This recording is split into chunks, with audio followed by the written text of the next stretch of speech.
Dear students, dear colleagues, welcome to this interview with Jean-Marc Lamunière. I'm really happy that you are with us today. Jean-Marc Lamunière is an architect, historian, theoretician, urban designer, teacher, one could say also a typical citoyen de Genève, locally anchored and internationally well connected. He will be one of the person in the Swiss-speaking Switzerland who will be able to connect the two mainstreams, perhaps, of the time, the American and the Italian venues of the time. He will be an important voice in Swiss architecture of the post-war period through his buildings, which are radical commentary of his time and through the time, texts and historical writings on Geneva, on rationalist architecture, on building system, on semiotics in architecture, and so on. And he will be also a teacher in Zurich, Lausanne, Geneva, and Philadelphia.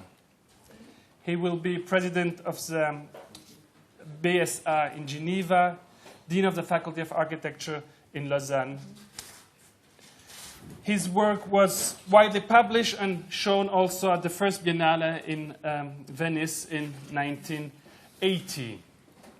I would like to structure our today talks in three parts. First, we will talk about your education. Then a second part will be on your architectural practice. And then a third part on the relationship between teaching, history, and theory as the last part. For a question, of course, you're always welcome to ask questions during our talk, and please ask them quite loudly. Yes, because of my ear. Okay, let's begin with your studies in Florence, where you studied from 1946 on. After graduating from high school in Geneva and from military service, you go to Florence, and not to Les Beaux-Arts in Paris, or not to our school in Zurich, but obviously you made a third choice, which is not obvious today. Yes. I mean, the choice has been made by my parents, not by myself. Probably they would like to be alone together, because I was the only child. So they would like to send me abroad. And Zurich, I suppose, for them was a little difficult because of the language, of course. And Italy was the place they love, really. So Geneva was a place of too much leisure, too many friends, and so on. So they sent me to Florence because my mother was from a Florentine family. So in Florence, the education was not what probably they expected to be, or what I was expecting, because it was probably the most interesting modern school in Europe. Perhaps you don't know. Have you been in Florence? I don't know. But if you go to Florence, there is a railway station which has been built in the 30s, and it is probably the first modern railway station almost in the world. And I was taught by the architects, were the teachers at the school, who built these stations. So the school was really very, very modern. So I hear that in France, that I did this kind of project, for instance, and well, we were very fond of the history of modern architecture in a way. Especially, we had some courses and lectures about all the modern movement of the 20s and the 30s, of course, Italian, Terragni, and so on, but even, of course, Germany, the Bauhaus, all the constructivists in Russia, the Dutch school, and this was for me very interesting, and this is really, I think, my first and probably my best education. The dean was Michelucci, right? No, he left the school when I arrived, but he went on through the studios and to visit us and so on. Yes, Michelucci, that's right. And how was education organized? So you told already that in history you had the history of the modern movement, yes, and design studios. Yes, so the design studio, it's very strange. For 2 years, the first 2 years, we didn't project very much. Perhaps a door or, I don't know, a staircase. We were very much interested in patrimony, so we had to redraw, how would you say relevé? Les relevés in English. Drawings of historical... Yes, we have to measure. It was very interesting for the measures, for instance. Old building, famous building, and we had to redraw them. I don't know what the word is in English. In French, we said relevé, but I mean... And from the third, the fourth, and the 5 years, we had 3 students together. One was called interni. It was the kind of internal space, including the furniture. The second was architecture, and the third was urbanism. So it was very interesting. For 3 years, we were always projected in these 3 specific fields. I spoke with Laurent. There was one also originated in Italy, and you cannot really understand who are these famous. I mean, these Italian architects who are always very intellectuals. You see, you don't find very much in other countries architects who are really treated, respected, and heard and as intellectuals. An Italian architect, a real Italian architect, is an intellectual. And that depends very much about the education, because we had courses in Trattatistica. What does it mean, Trattatistica? It's a very strange name. It's a course about the different treatises in architecture from Vitruvius to Venturi. I mean, not today, of course, but to all... It would be called today probably history of theory. Yes. Probably. Exactly. Yes. Exactly. And another course was called Aesthetica. So it was about aesthetics. Of course, it was a little influenced by a famous Italian philosopher called Benedetto Croce. So a very, in a way, idealistical point of view of aesthetics, of course. Not very materialistic, okay? But it was nice anyway. It was very interesting. So this is the reason why, this was my education.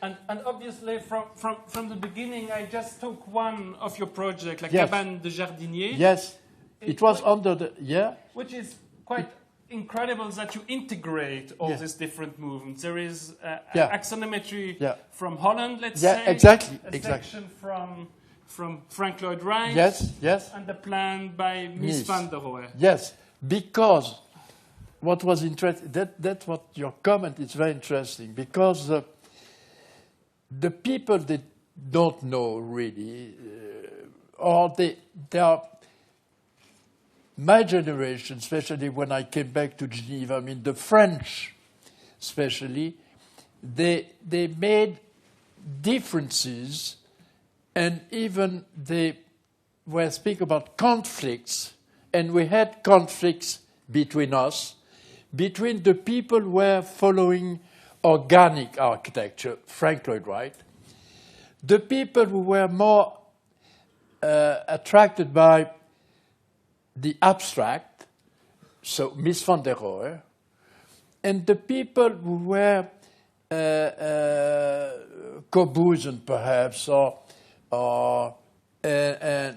but what they didn't know at this period, one of the master of this kind of differentiation it was, for instance, Bruno Zevi. No? Bruno Zevi was absolutely pro-right, okay? Yes. And he was against Mies and other people and the rationalism and so on. It was absolutely untrue. It's true. It's interesting because Bruno Zevi was a very cultivated man. But he didn't know that, for instance, Mies has been influenced by Wright. The exhibition in Holland of Frank Lloyd Wright, it was 1910. In Berlin. In Berlin, yes. Okay. And when Mies received the gold medal of the AIA in, I don't know where, in the States, who introduced him? Frank Lloyd Wright.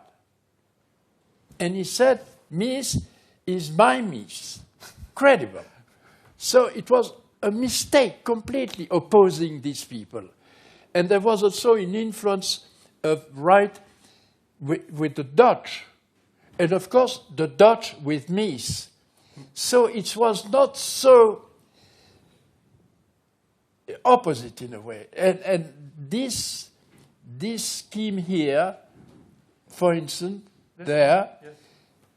Frank Lloyd Wright came back to France. He already went to France with his mistress yes. and so on. Everyone knows that. But he came back when I was a student. And he had an exhibition, not an exhibition, a lecture. It was crazy, completely crazy, Frank Lloyd Wright. And he led a small team of students who were 6, just because we can speak in English with him or something. I don't know what was the reason of the choice, but anyway. So I've been led by Frank Lloyd Wright for 1 week. He just used to come half an hour, 1 hour, I don't know. We had to work with him only in cross-section. This I remember, because he said, I don't want to see plans, I don't want to see elevations, not at all. I just want to see cross-section, and the theme was a Gardner house. This was the project. And then something strange happens from a historical perspective, that you choose then an other way of thinking about contemporary architecture by going to Mulhouse and working with a pupil of Perret. So this is an other yes. movement again. Yes, but also Perret, Auguste, I knew vaguely. For me, Perret was a little too classical in a way, right? But I knew that he went to see Frank Lloyd Wright. So there was exchange. Also between, of course, Wright and Mies and so on and so on. But what I would like to say is that during this period of education, we were so enthusiastic about the modern movement that when we had to make our trips, during the holidays and so on, I went twice in Holland, for instance, and I visited all the people, Brinkmann and Van der Vloot and all these kind of guys. I mean, wonderful out. You went to the offices. You went to the offices. Yes, of course, yeah. No. And you rang at the bell? No, I had, as I'm a very bourgeois, so I had some relationship in Europe. And I was sustained by a famous historian of art called Van Gelder. And this Van Gelder introduced me to to read well, to bring Pante, and so on and so on. That was the reason. So, you would say during the your passage to Perret yes was very, when I was in... Or to a pupil of Perret, actually. It's Daniel Girardet, right? Yes, exactly. Yes. I was associated with him. Yeah. No, the reason was that in France they were very good teachers. They were very good advisors, in a way. So they said to me, look, you are too abstract. And of course, the Florentine school was also very much material. They were very, they take care about the fabric, you know what I mean? I mean, the brick or the stone or the wood and all that. This was the education of Michelucci, you know? Yes. And I was too abstract in a way, you know? So they said to me, you ought to go and really learn what is concrete or steel or I don't know. But just go and put your hands on the sides. I mean, really. And at this period, for some relationship, I was related to Perret, to Girardet, because I was I wouldn't say a good, but I was a, skier, would you say? Yeah, skier. Yeah. And Girardet was, and we used to ski together.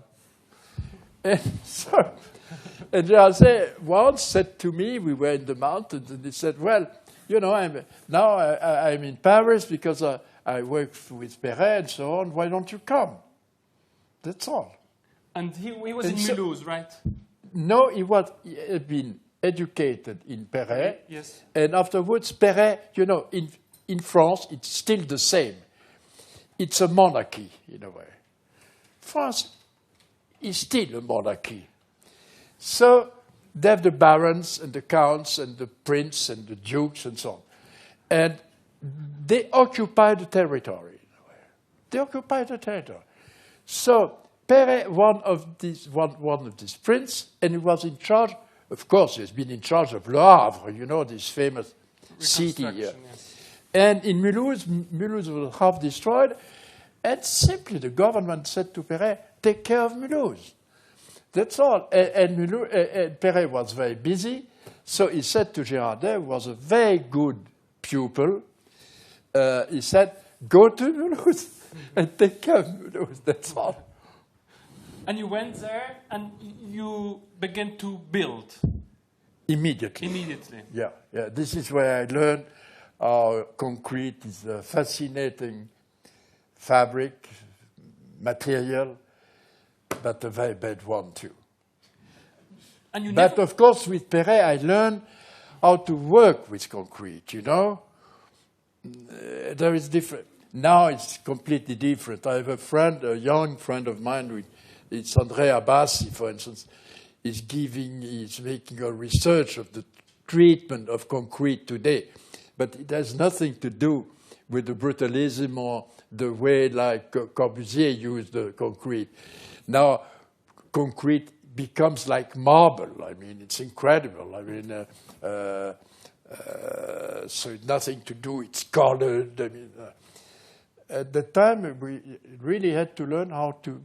We were designing, how would you say, the coffrage? The envelope, the wood envelope of concrete, right? With Perret, we used to draw also the envelope, the wooden, the mold, you know? That was the thing. So I learned there, yeah. And did you meet Perret, or? Oh, yes, because, of course, I stayed many times, a few days in Paris. So I was in this wonderful studio in the Rue Renoir. Yes, of course, I saw him, but not so much. I saw him perhaps 10 times or something like that, because he was still the Duke, the Prince, you know. So we had to present sometimes. He was just saying, hello, yes, fine. How is it in Mulhouse? It's a boring city, Mulhouse. Yes, it's a boring city, of course. But I mean, show me what you're doing, like this building. And I was very afraid, you know, because I said, well, this is rather Corbusian, you know. It looked like the Duval factory in Saint-Dié or something like that. Well, he didn't care too much. He said, you will have problem with this kind of thing, you see. And he was just looking at the rhythm, because when we worked for Perret, we had this kind of, how would you call it, cette règle, la règle à calculer, you know, règle à calculer. Règle à calculer. And it was always fixed on 6,18, which is the gold rule, you see. So every dimension was to be multiplied by this 6,18 or divided by 6. And so it was.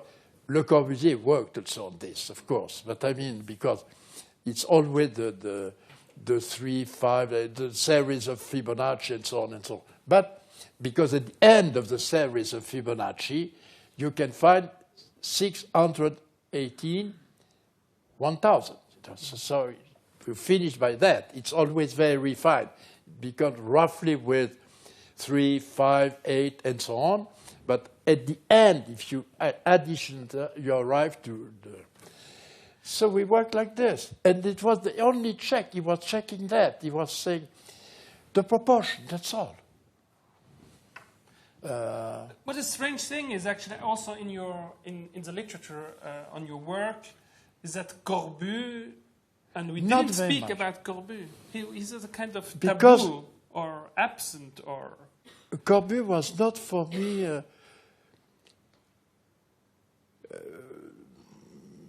No, we didn't speak too much of Corbu, for instance, in Florence. I used to speak about Corbu because it was my French characteristic. Yes. So I had to put, you know, I was really. No, I mostly read Corbu. I was very interested about the concepts. But I always remain faithful to the 5 rules, you see, were dictated and written by Alfred Roth, by the way, in the Stuttgart exhibition. That was the skeleton, of course, the horizontal window, and so on, the roof, and so on, and of course the pilotis. This I remained very faithful, and always was very not fâché. I was really disturbed when some people, architects and so on, they were saying that Le Corbusier has been the master, and they never. I wouldn't speak about my friend, because very good friend, like Mario, for instance. Mario, which one? Botta? Botta, yes. For instance, I mean, where is the skeleton? Of course, the roof, because there are some trees, okay, but the pilotis, no. I mean, so the horizontal window, absolutely no. So it's strange. The people, they are Corbusian, but they don't apply. I was not Corbusian, but I did apply in a way, because I'm always been interested in concepts and not in form. You know, there is a very difference which has been made by Quatremer. We're going to speak about it, because we're going to speak about but there is difference relation between to imitation and copy. You know, yes. Very different. We're going to speak at the end about typologies. Okay. Question of typology. And so you don't finish you don't graduate in Florence, because you go back. No, I never graduated. You go right back to Geneva, and you begin to build. It's incredible. You don't study in Geneva, you study in Florence. Yeah. You don't work in Geneva, but you work in Mulhouse. Yes. You don't graduate. And then you come back with 27. Yes. Nobody knows really your 25. 25. Yeah. And you begin to build, and you have private clients. And yes, it was a very good. This was a house for the nephew of the cousin of Le Corbusier. So okay, so of course we had to to manage, because we knew, I was associated with Pierre Bussat, we knew that the plans were being shown to perhaps this cousin, or perhaps even to Le Corbusier. So I was very inspired by, but not by Le Corbusier, by the way. The reference is a house built by Bodiansky, close to Paris, which interests me was there is a skin. This is the envelope, the box, okay? And around the box, there are like extrusion. Would you say that? Yes. Extrusion and even detached from the envelope with a joint, you see? So this was a little the idea. But we liked the house. It was too duplex because it was a very strange program with two families together, the grandparents and the parents. My goodness, what a horror. But I mean, anyway, this was. And they used to share the children. Okay. So you built private houses, but also yes. huge... yes, this is much more... you see, this is typical a mix of Perret in a way, because... and of the Corbusian principles, not the way. You know, it was the idea, I was very fascinated also by, perhaps Perret influenced me. I was not so interested of the horizontal window, in a way, you know, because it's difficult to represent the skeleton. If you want to represent the skeleton outside the building, difficult to have an horizontal window. And perhaps Perret told me once, you know, Lamunière, the man is debout, standing upright. Standing upright, and the window has to stand also. So, and this is what interests me also in Mies, because Mies doesn't use so much the horizontal window. He used in some houses at the beginning in bricks and so on, but not so much. But the idea that the floor ought to be, you know, also lighted as the ceiling is for me very important.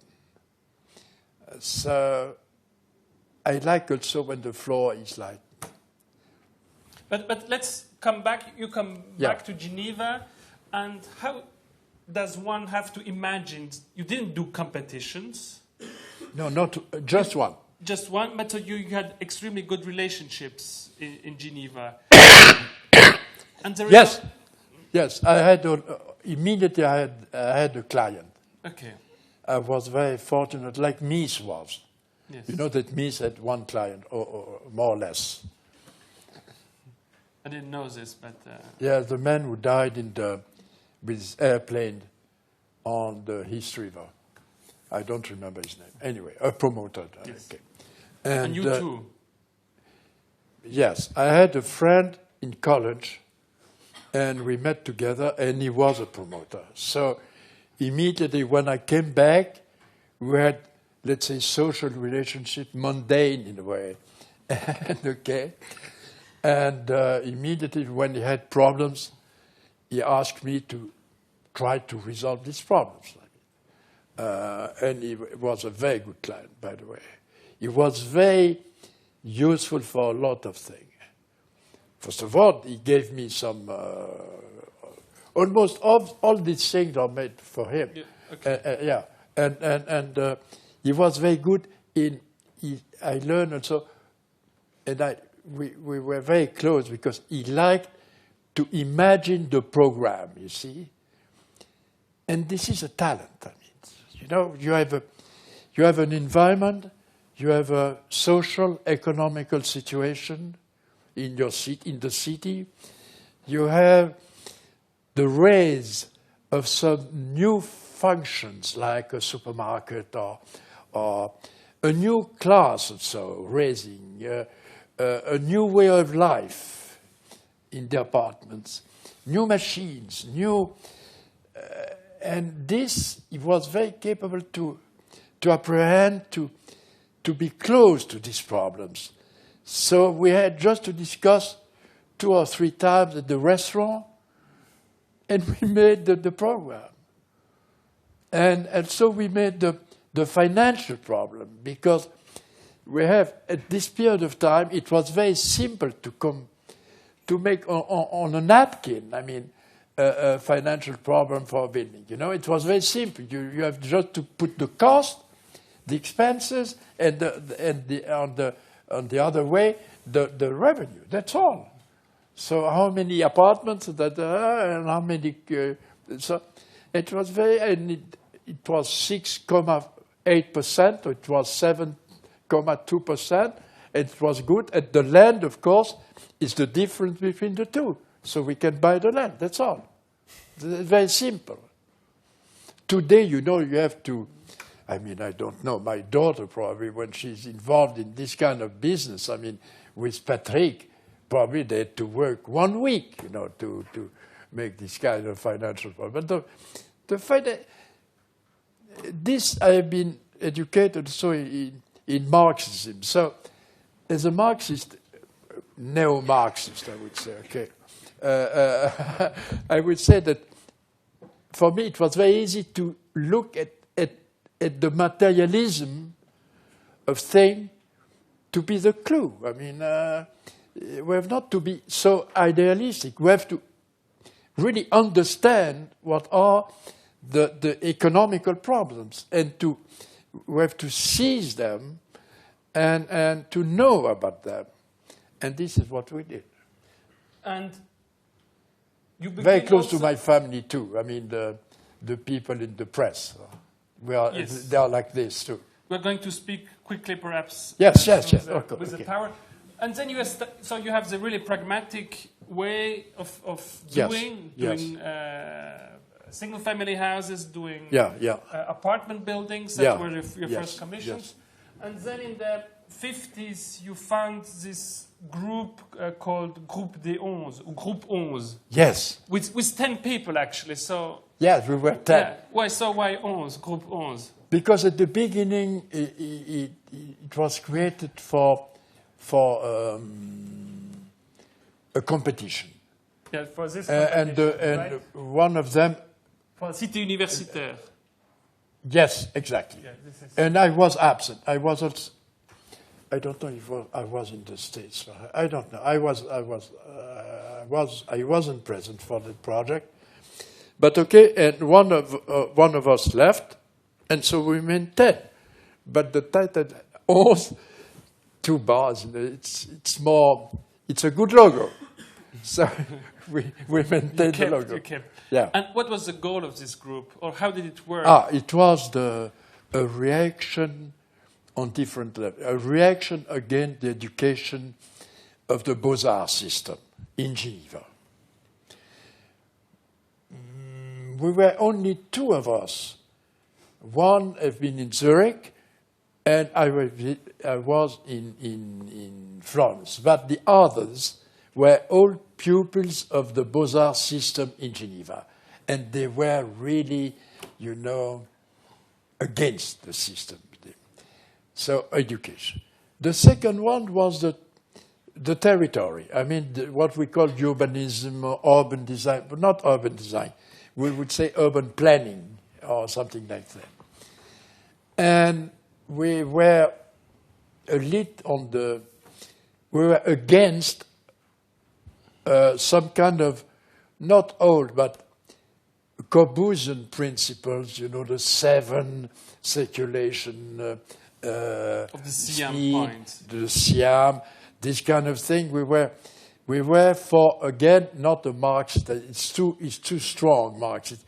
A materialistic analysis on social and economic problems in Geneva. You know, we were as we were in business, we understood that the beautiful drawing with this kind of wonderful color pencils and so on, that doesn't mean so much. I mean, we had to study where was the economical strength,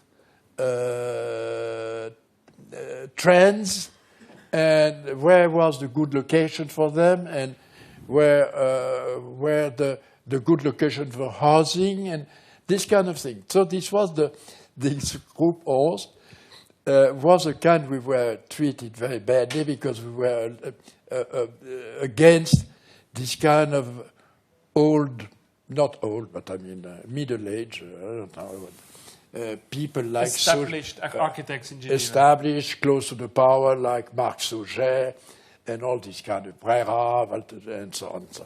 So we were treated like, we were called the Red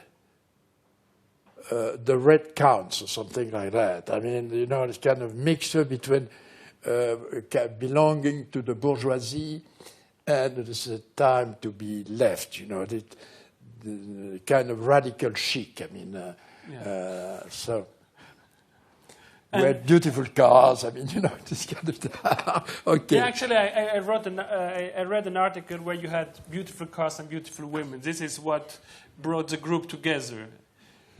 Yes, I mean we were like this. We were like this. Yeah. You loved life. Yes, not golden boys, but I mean, you know. And one other goal, obviously, is a non-appointment of Le Corbusier for the Expo in Lausanne, which we fought for that. You fought for Corbusier. Yes.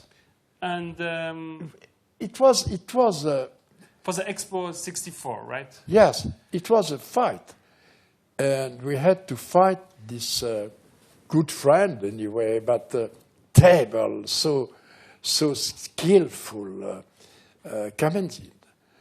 And so... Kamenzin was the chief architect of the Expo 64. Yes, yes. And they proposed Le Corbusier. You know, there was this kind of I don't know if it goes on still, but there was a kind of rather feudal system in architecture when the FAS, in German it's BSA, Bund Schweizer Architektur, which is this kind of elite of the architecture, right? And there were people at the head of the different sections in Tessin, in St. Gallen, in Zurich, and these people were like barons in a way. I mean, and Kamenzin was, I think, he was at the head of the BSR at this period. So, okay, and there was a reunion, I remember, in Bern, and the proposal of our section, I mean the Genevan section, was rejected because we were together with the people in Lausanne too, and Section Romande, and it was rejected. Le Corbusier, and even Waltenspiel before tried also to be the chief and so on. A lot of story, but Kamenzin was so, you know, such a nice guy, you know, a nice guy to everyone. So skillful and so charming and so on. And so he got the commission. Yeah, he got it. And he rejected the Groupons. He rejected Le Corbusier. Le Corbusier first, and afterwards he rejected the Groupons as one of the responsible for section. Okay. Yes, it's okay. You have a remark? I just wanted to say, Kamenzin was also... I'm sorry, I have this kind of problem with my ear. He was captain at the Swiss Army, Kamenzin, and that was also important. He was well connected to the Swiss Army also. Kamenzin? Kamenzin, yes. No. He was an officer, yes. No, I was much better because I was a captain in the Swiss Army. I don't know. No, the one who was... You're right. The army played a role with Zweifel, and the one who was really crazy, I mean, the one who became the chief of the Swiss construction, Swiss building, what was his name? I mean, this kind of was also teacher in Lausanne. Anyway, no, there was some, probably von Mayenburg, it's possible, Zweifel, for sure. No, Kamen-Zinn, I don't see him as an officer. Perhaps he was. Perhaps. I don't know. And then you become in the 60s, 67. You become yourself president of the Bund Schweizer Architekten in Geneva. Yes, it was a revolution against Sauget. Against Sauget and the yes, other one. So you took the power. So the Group 11. The Group 11 took the power. And then you say in an interview you behaved like Breton. That's right. So meaning all the people you exclude your enemies, right? We exclude one, especially. Okay. And another one too. Yeah. So you took the power and used the power in some way. Yes, it was. Yes. I mean, we were like Breton, like the surrealists. At a certain point, Breton used to exclude people like Dali, for instance. He called Dali with a plain name Avida Dollar because he thought that Dali was making a lot of money with surrealism, so on. So he excluded. So two of us participate to the exhibition with Kamen-Zinn, so we exclude them. That's all. Yeah. Let's go on. But it was, everything was not so sad. We were a very, as I say, a generation. We had money. I mean, we didn't need to work too much. I mean, we were living in a way very well. Everything was not like a game, but I mean a kind of yes, it was not sad. It was not kind of the conflicts were a kind of duel. I mean, it was a kind of it was not painful. Okay, let's continue. And another common interest you have with the Groupe 11 is Mies van der Rohe. Yes, especially two of us. You organize this exhibition on Mies van der Rohe and urban design, which is quite strange to use Mies as an example for urban design. No, the exhibition perhaps, I don't know, we have to be precise. There were two exhibitions. Okay. One was called Urban Planning and Design in the States. Okay. And the other one was Mies. Now, it's true in our mind that Mies played a role in some of my projects too in urban design. Because when you, for instance, the two first towers on the Lakeshore Drive, it's a beautiful design which is not only architectural, but the distance, I mean, between these two towers, beautiful, absolutely. And when he also, it was not him, but the Lafayette Park, this mixture, but it was Hilbersheimer. But they were very close, Hilbersheimer and Mies. And in the Lafayette Park, what we liked very much was the mixture about high buildings for some families and apartments, and low buildings, like row houses, but very slow, two floors or something like that. This was very interesting for us. This is true.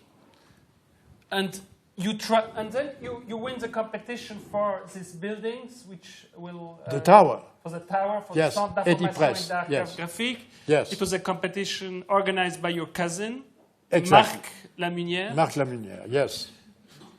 And then you travel with him. Yes. First of all, the competition was very fair. My cousin was a very fair man. He still is. But there were people like Otto Senn, Breschbühler, Waltenspühl, I don't know, in the jury. So it was a very straight jury in a way. And so we won. And as the product was very Miesian in a way, very American, okay? My cousin was a very intelligent guy. He said, okay, you will have the commission, that's okay, you won, but perhaps we had better to go to the States to see the original, So the original, the plural. So we went and we spent between the States and Mexico, I mean, 3 or 4 weeks, I think. But my cousin was also, we were together, we were very interested also by the American life. It was not, I suspect my cousin that the visit of architecture, that for him, after 2 weeks, was a little boring in a way. So I suspect him, and he was also interested by the American life as myself, and jazz, people, how they live, galleries, art, all this kind of thing. So we went also for this kind of, I would say, hidden reason. So it was wonderful.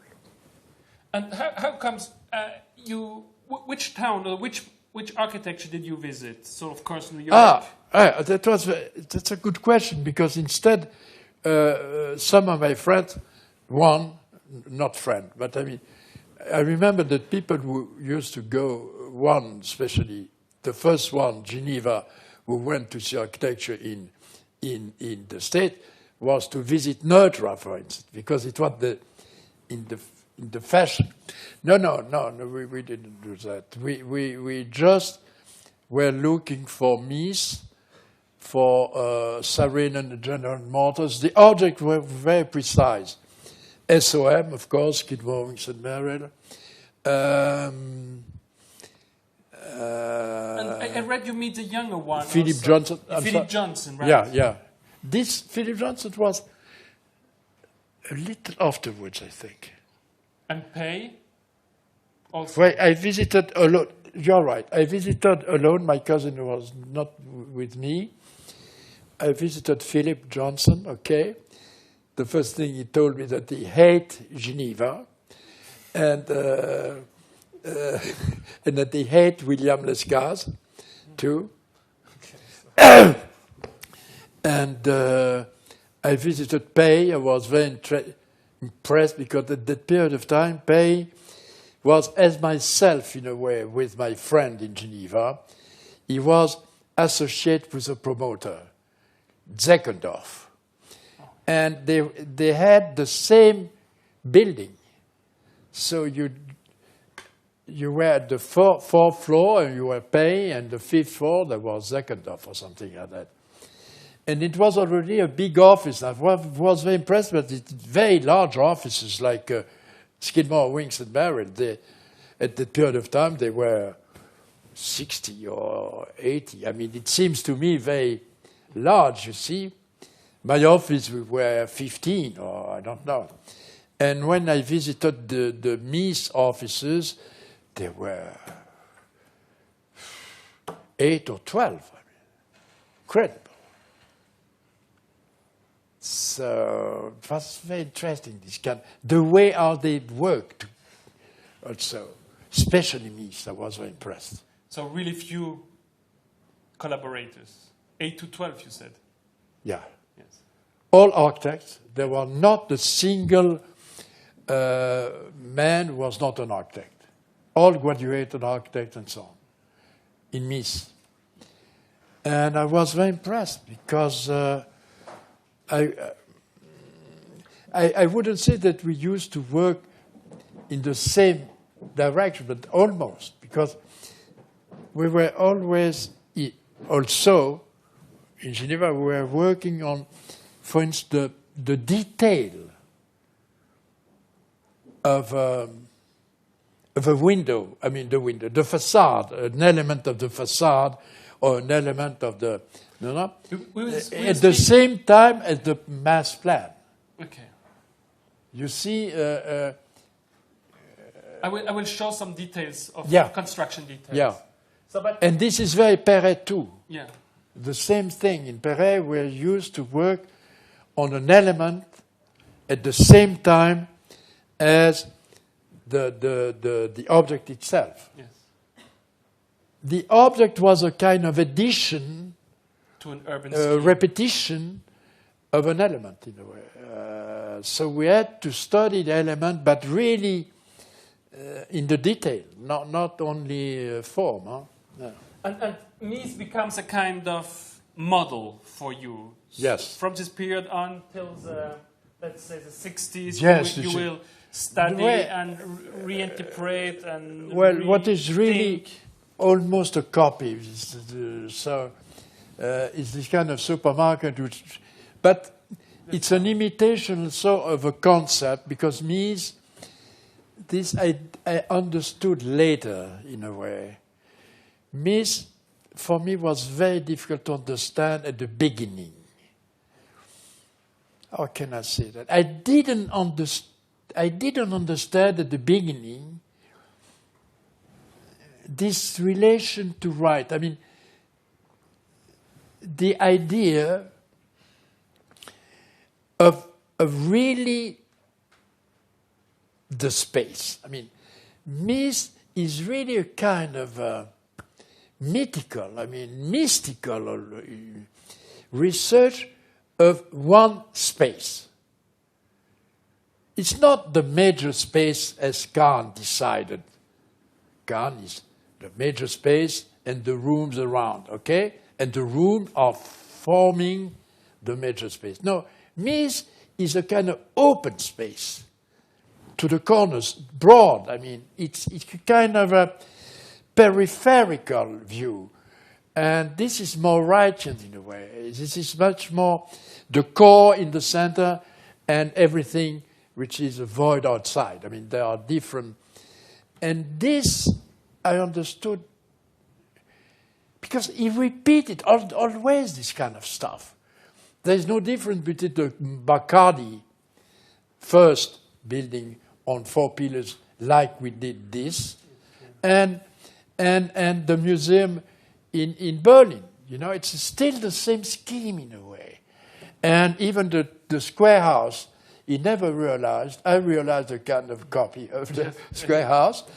It's the same idea. You have to liberate the corner, the angle. And this has been retained, this is right, and this is probably what Kahn also retained about the open angle in the Richard Laboratory, for instance. So this, it's okay. It's not a bad building, but I mean, it's really it's too close to the same model. I mean, you transgress also. I'm sorry. You transgress. I would yes, say. Yes. And I just brought 2 examples. Yes, Unfortunately, we don't see this so well on the scheme, but this is interest on systemic system constructions. Yeah.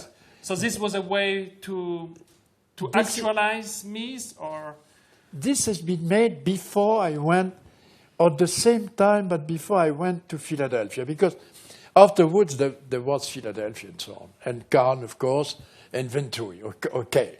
So it was okay. Other connection, and Portuguese in Rome, and so on and so on. But I was also always interested by Cannes. And before going to Philadelphia, and I chose Philadelphia because I applied to teach. You have to understand this. I had not been taken like this, you know. I applied like a 67, right?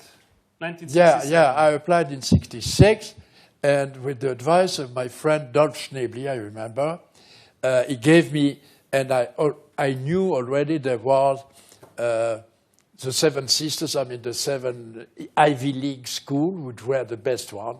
Okay, we know the list.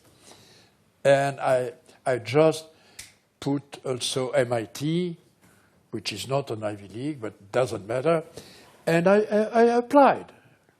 I said, well, I would like to teach. Is it possible? And so on. And the first response was MIT. I said, okay, I go to MIT. And I received a call from, this is the American, a call of the dean of Penn University. And he said, would you like to come? I would be very clear. I asked Max Bill to come. He cannot come, But Max Bill said to me, hey, if you are looking to a Swiss architect, why don't you take Jean-Marc Lamunière? That's because of Max Bill. I went to Penn. And of course, I chose Penn because of Kahn, you know, because I knew that Kahn was in Philadelphia. Mm-hmm. And I was interested by Kahn, and especially of the theory of the hollow column. And as I am very pragmatic, would you say, I knew that the hollow column could give me a clue to some technical equipment in buildings, and that we can include in the structure the shafts. Mm-hmm. You see, so that's what I did. And I was always very reluctant when you see the skeleton, for instance, the skeleton, and beside the skeleton, you have the shafts. And sometimes the shafts are close to the column, just to make one mass. And it is ridiculous, because when there's the column, there's the weight, you know, there is the steel in the concrete, and so on and so on. So you better have one thing, which is an enclosed space, which is structure, and and this was the project. So here you have the Tour de Lancy. Or the Tour de Lancy is still the core. Yes, here, so in the Tour de Lancy there is a central core. Central core, and a peripheral thing. Prefab elements. Yes. Different, yes. Yeah. And this is the botanical library, yeah. Exactly. And this is the hollow column. Here's the hollow column. Yeah. With all the shafts and the technique. Exactly.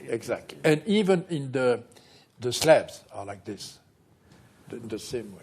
But and a second way of transgressing.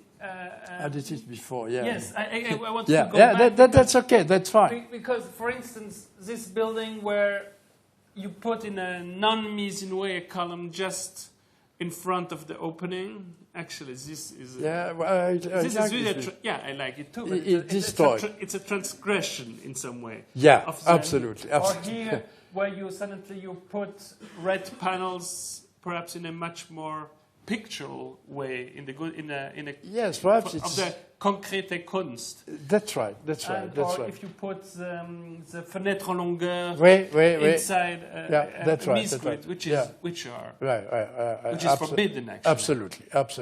Absolutely. Yeah, that's right. And I wanted then to go to your teaching, which begins in 1967. So 1967 in Philadelphia, right? You already explained, right? And you explained also that Max Bill proposed you to go there, and it was also a moment where you could discover a new way of building. And from this time on, you begin to That's right. Absolutely. Which are extendable. Yeah, exactly. Yes, that's true. It was it's the same period of time, like the small school too, and this kind. It was 60. Yeah, it began this kind of evolution, probably between 65 or something like that, and went on. That's exactly that. The Tour de Lancy. It's, I suppose. It's not influenced, but I think I was very impressed when I was in Philadelphia by the Pay Society Hill towers. I mean, the 2 apartment or 3 apartment buildings, right? Yes. Very beautiful in a way, and 3, I think. 3, yes. I don't know. Anyway, it's beautiful. And I was there. The Americans, sometimes they are really very intelligent people. As you know, the Americans, they didn't use concrete very much. They never, and I understood why, because they didn't know exactly how to treat the concrete in the finish, you know, the covering, it's always too rough for them. It has, if you see the buildings everywhere, it's always very neat. I mean, the covering, the texture, it's always very, yes, neat. Concrete is not for them, you know, it's a kind of, okay. But pay in Society Hill, he knew how to use concrete, and the concrete is very polished, and it's prefabricated. The Americans, they were not very close to prefabrication, not at all. For them, it's another way to think. For them, prefabrication is the assembly of pieces, like wood, like, for instance, wood. You know, the balloon frame is a kind of prefabrication. This is your type of prefabrication. They don't like the big pieces with enormous crane and going. It's not their way, you know. So they prefer to have Indians who are dancing on this kind of steel structure and so on and so on. So, how would I say that? Yeah. So, this is why the Tour de Nancy, it's finished. It's a little a game because all the peoples were prefabricated. And where you prefabricate, you can put on the bottom of the mold a prefabricated cover in concrete, which is already polished. And afterwards, you pull the concrete. This is why the Tour de Nancy are neat. I mean, it's okay. And you don't have also this kind of illness of the concrete when the steel is coming, you know, yes, outside. Because you have this kind of covering which protects, in a way, the concrete structure. And this is the skillness of that's all. But we cannot do this everywhere. So I was again interested with steel, and there are a lot of reasons for that. And the second important step in your teaching career is Zurich. You come to Zurich 68, right? Yeah. I mean, who brings you to the ETH? When I was involved in teaching in Philadelphia, in Zurich, Geneva, and even in Lausanne, I came always in a bad and in a good moment. I mean, bad moment because there was some kind of revolution. In Zurich, 68. Yeah. Even in Philadelphia, much before Europe. Arriving in 67 in Philadelphia, there were riots, a lot of things. I mean, it was not, you know, when we are in Europe, we always think about May 68, but it was much before that the things exist in Czechoslovakia, in other places, and of course in the States. So I was always involved in a kind of turmoil. And it was difficult for me because as a kind of neo-Marxist, I don't know, so, and it's true, I didn't understand always the goals of the students. For instance, in Philadelphia, I was fighting with them to renew the ghettos, and we worked with the ghettos and so on, but many years afterwards, these students became my friend, and they always said to me, Jean-Marc, you were very naive. I mean, we were not fighting for the, you know, like the socialists or this. We were fighting not to go to Vietnam, that's all, you see. This is really pragmatic. So the Americans, when they fight, when they make revolution, it's to win. They don't like unsuccess. They don't like, you know, to be beaten. If they are beaten, they give up. That's all. It's very strange. It's not like in Europe. We like to be the victims in a way, you know. When the revolution doesn't succeed, so were so frustrated and the victims of the system. But the Americans, they don't look like that. And here in Zurich, 68. It was also a turmoil. And what did you teach? Architecture. Ah, Still, because I was invited in Zurich. because Luzi Burkhardt, who was a sociologist, Yeah. taught architecture too, but they were writing essays. Yes, but the only person who welcomed me very fairly in Zurich was Alfred Roth, I think, and Lucius Burkhardt, who was also visiting like me, and some other people like perhaps Bernard Hösli, but he was very ambiguous, Hösli, always, so difficult to know. No, it was a fight too. We had to find, for instance, I remember always but very practical thing, like we would like to have free diplomas, that the student has the right to choose the subject of his diploma. And of course, we are fighting against the professors. I mean, it was the same. I mean, the fight in the schools where I went, especially and afterwards in Lausanne, was really against the teachers, the professorship. I mean, the kind of reign. I mean, the kind of. Where did they fail, the teachers, that you had to oppose them? I'm sorry? Where did the teachers fail that you had to oppose them? Because they were okay. It was no more the Beaux-Arts in terms of form or extravagant forms and so on. But it was still the Beaux-Arts system, which I hate in a way. There was the studios, and at the head of the studio there was a master, okay? And of course, in France they used to say maître to the professor. And even I saw Siriani once.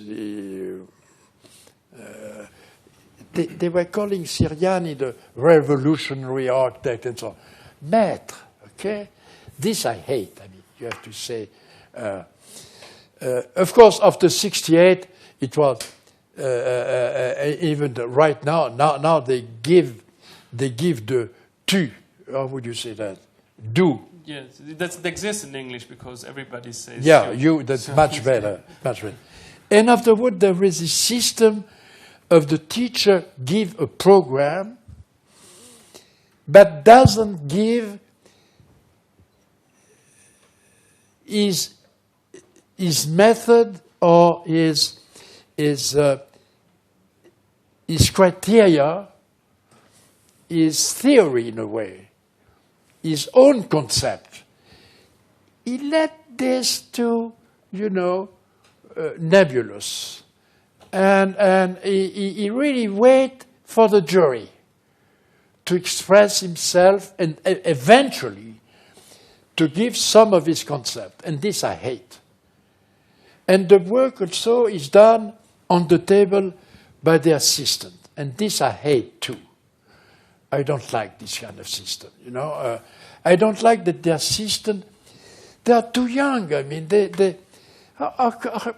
it's too difficult. I mean, and now especially, where there are a lot of publications, the people, the students, they are not like we were, perhaps, educated by the school. They are educated by the world. Nobody, I don't know how many reviews in architecture there are. I mean, how many movies, how many documentation on the TV, on the work of architects are. I mean, it's incredible. They know much better people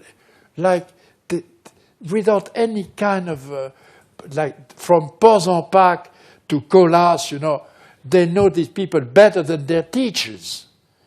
So the Beaux-Arts system, for me, it's ridiculous. So we tried to invent, especially if we began in the States, of course it was easier, and in Zurich, that the people themselves, the students themselves, first of all, in Lausanne, I obliged the teachers to give a theoretical course.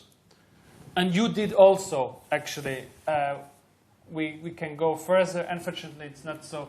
You begin to establish a really systematic research when you come to Lausanne. Yes. Working on the one, say, on typological. Yes, exactly. And on the other semiology, bringing semiology into architecture. Yeah, the user, the role of the user. Yes, and and so. this is another one, the role of the user. Here we see this Yes, atelier. exactly. Can you explain a little bit what you tried to do? Yes, we tried to make a research. It was a little idealistic and perhaps political. That we thought that there was such a difference between the drawings of the urban planners and the needs of the population. And there was also a period where the users or the people living in some area, they were always objecting to the plans which were furnished. So we tried to invite the people to express their needs vocally, and everything was registered like an interview, and also by models. And all was filmed by a machine, and all was registered. And we were very inspired. We worked with a team of the psychological school in Geneva called Psychologie, I don't remember the name. Institute of Psychology. Founded by Jean Piaget, the famous psychologist. And so I asked Jean Piaget at the period of time to lend me some assistance to work on that. So that's what we did. It was interesting because it was really we could understand that the way to move in the space, the way to move in the apartment, in the neighborhood, in the city, is of the users, let's say user. In Italian, there are better word than user. It's called fruitore. Fruitore. Che fruisce. Qui jouit. Le jouisseur. Fruitore. And there was a very big difference between the expression, the way how they move and so on, as the one imagined by even sociologists like Abraham Moles or other people. I mean, the people perhaps the architect who understood better at that period of time was Alexander and Chermayeff. Probably these people were very close to understand some needs of the users. This is true.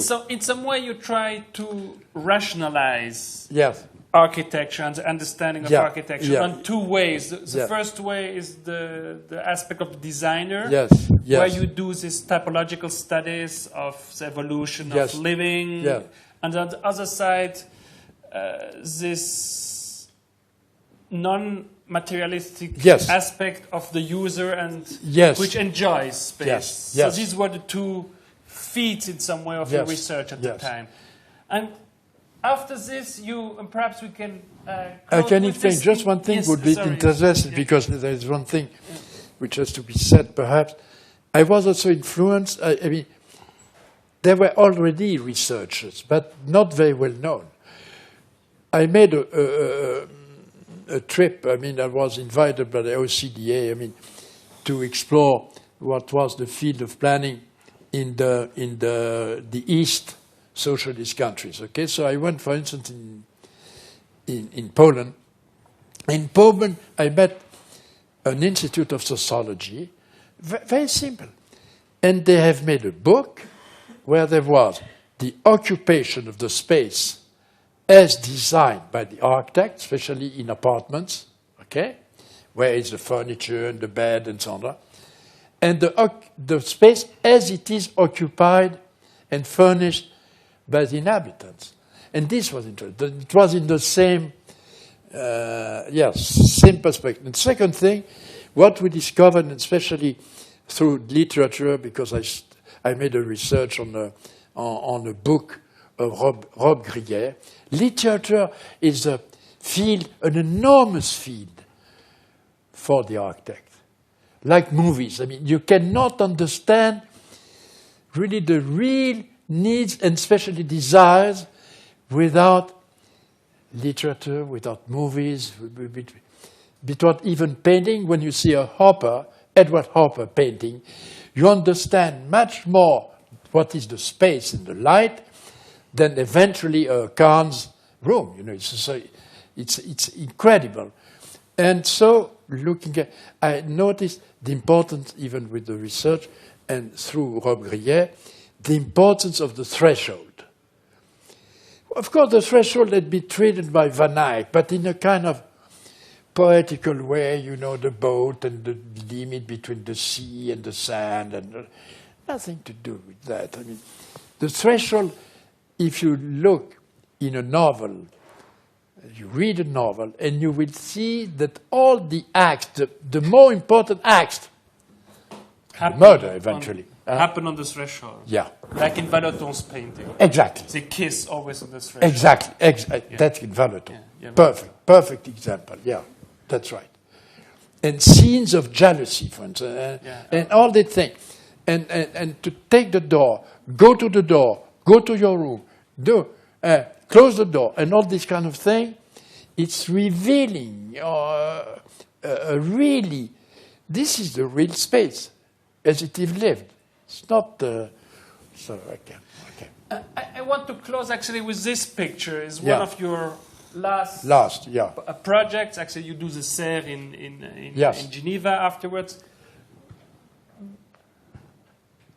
Because also in the same time you speak about the importance of rationalist approach. And when we look to your architecture, it begins in a Perra-like Wien, then it goes on to the more American structural system of Mies van der Rohe. Then you are highly influenced by the Italian and American, what is called today postmodern, and when you exhibit your project also at the Biennale, which is considered. We were the only Swiss. With Reichling with his Casatonini, right? Yes. Okay.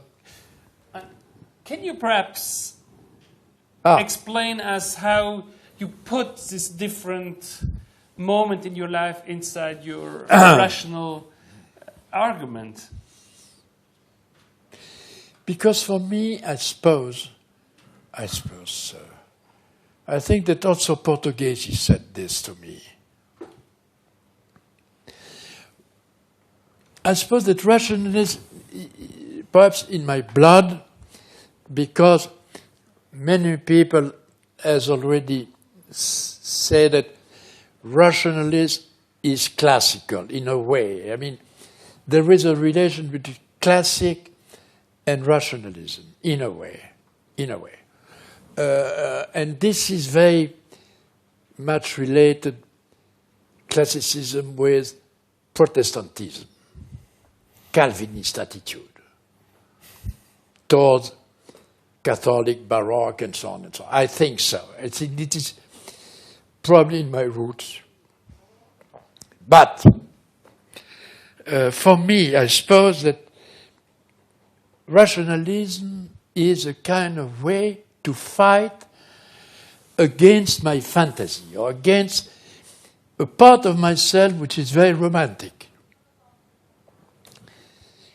And if you don't master this kind of romantic approach or mythical approach, or one would say also in a worst way, sentimental approach, or some kind of expressionism, egotism, to put oneself in front of the others. And rationalism is a very good way to master this kind of impulsive feelings. And this probably is also my case. I suppose so. So many times, not always, but some projects were very exploding and, kind of a... and all at once, I was trying to rationalize them and to kind of, like this one, probably. Can you speak about this a little more in detail? Yes, this was very simple. It was very kind of related to history because this is close to Todi. And Todi is one of the most wonderful cities in the world. And so I decided once, I had still a little money because I used to lose a lot of money in my life. And so I could buy a piece of land and to build my house in a way. But it's not really a house. I mean, it's a kind of studio for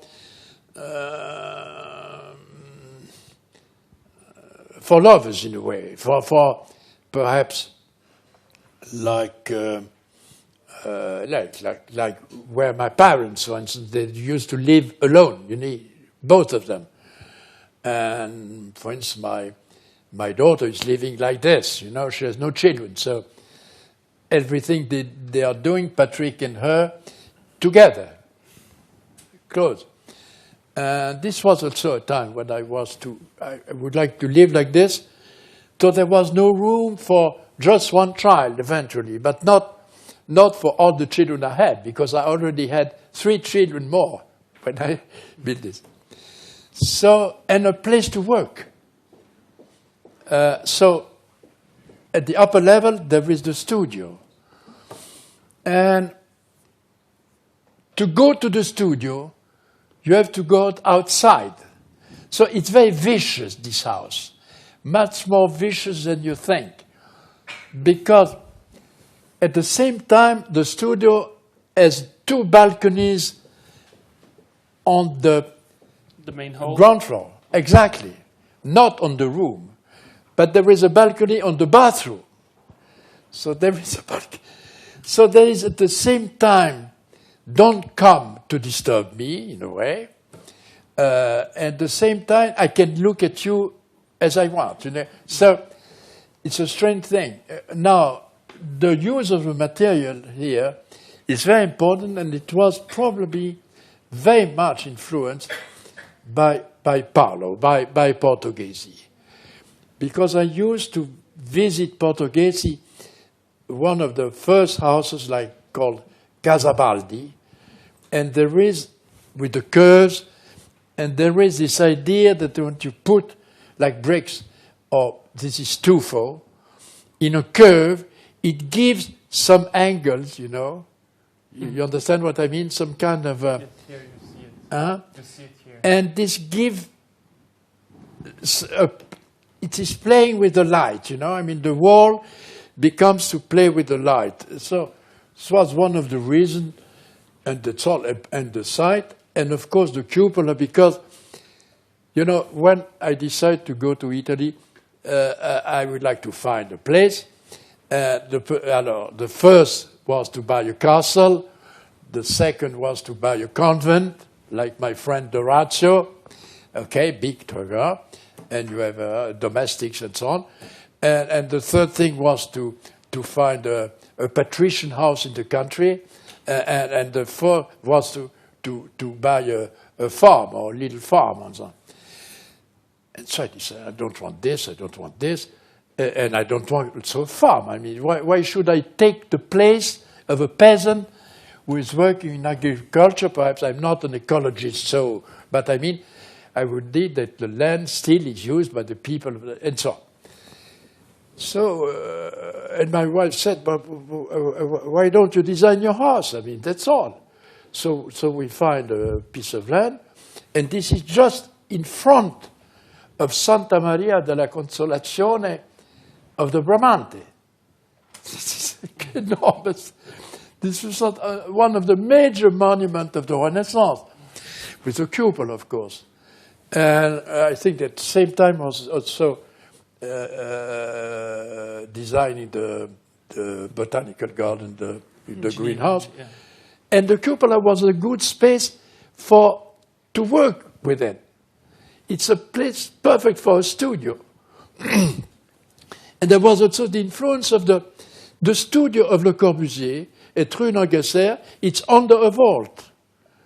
And the studio of my friend Pierre Odoratz as a painter, in the church, he bought the convent and he put the studio in the church, you know. So all this interests me, and this is what we did there. But there was a lot of mystical thing, like relation to the water, and I mean, okay, I don't want to... Okay, so there is this kind of rational tradition becomes... Yeah, this was really more personal, very, very physical, I would say. That was very mystical too, in a way. Yeah, that's true. Unfortunately, we have to close because the students yes, of have course. to go to the I'm lecture. sorry, I was too long. No, I asked the question, so it's not your fault. I propose that we close here this interview. Thank you so much for... Please, it was a pleasure. For the time you took, Yes. for the life trail you gave to us, and I hope it will be still be a good experience for you too. Thank you very much. Thank you. Thank you.